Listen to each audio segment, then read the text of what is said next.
लिखेंगे 8 गुणित 6 धन 3 माइनस 4 भागित 2। अब हमें भाग देना है इसमें पहले, इसलिए भाग को अंडरलाइन करेंगे और यहाँ पे लिखेंगे बराबर 8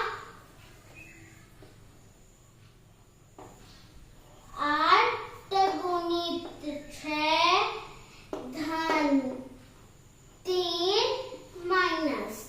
अब हम लोग इसको अंडरलाइन कर रहे हैं इसीलिए हम इसका सीधा आंसर लिखते हैं, इसलिए हम यहाँ पे 4 से 2 को भाग देंगे।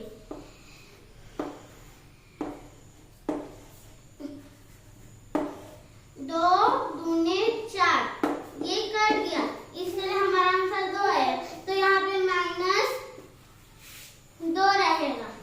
फिर हमें भाग देने के बाद गुना करते हैं, इसलिए गुना को अंडरलाइन करेंगे। यहाँ पे लिखेंगे बराबर 6 अट्ठे 48 48।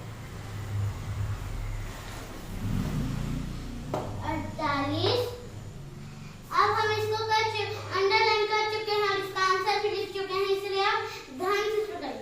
48 धन 3 माइनस 2। अब हम गुना करने के बाद जोड़ते हैं, इसीलिए हम इसको अंडरलाइन करेंगे। यहाँ पे लिखेंगे अब 48 में हम 3 जोड़ेंगे, 48 से 3 51, 51 लिखेंगे 51 माइनस 2। अब 51 में हम लोग 2 को घटा देंगे, 51 माइनस 2। अब एक तो नहीं घटेगा, यहाँ से एक लेंगे और 11 में 2 घटेगा, 11 में 2 घटेगा तो 1 2 3 4 9 और यहाँ से एक लेते ये बन गया 4 49। तो इसका आंसर आया 49। ये हुआ हमारा पहला क्वेश्चन हल।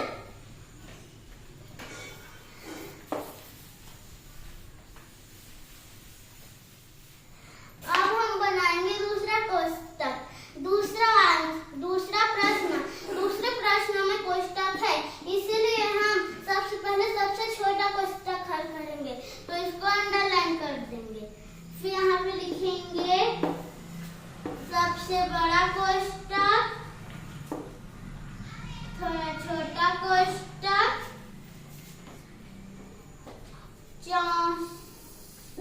64 माइनस, अब इसका आंसर आया 25, तो हम यहाँ पे लिखेंगे माइनस 64 माइनस 25। फिर थोड़ा छोटा कोष्टक, फिर भागित 3, फिर बड़ा कोष्टक प्लस 15 हुआ 15। अब हम इस कोष्टक को हल करेंगे, फिर इसको अंडरलाइन कर देंगे, फिर यहाँ पर लिखेंगे। अब इसको अंडरलाइन करने के बाद इसको हम घटा देंगे, 64 25। अब 4 में 5 नहीं घटेगा, इसलिए यहाँ से एक लेंगे 14 में हम 5 घटा देंगे, तो 1 2 3 4 5 6 7 8 9 बच गया। अब यहाँ पर 9 लिखेंगे, यहाँ से क्लियर था तो ये बन गया 5 में तो घटाएंगे तो 3 39। हमारा आंसर आया 39।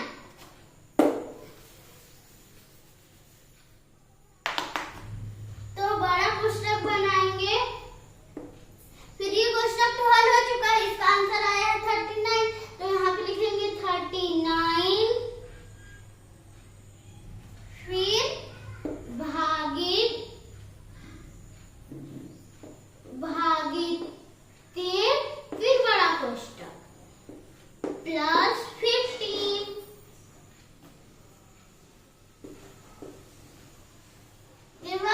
अब हम सबसे बड़ा कोष्टक हल करेंगे, तो इसको अंडरलाइन कर देंगे,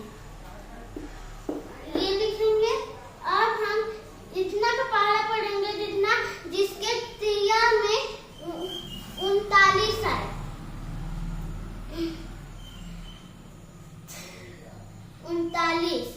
13 कम 13, 13 26, 13 तिया 39, 13 तिया 39, इसलिए यहाँ पे लिखेंगे हम लोग 13। ये वाला क्वेश्चन हल हो चुका है, इसलिए हम प्लस 15 लिखेंगे।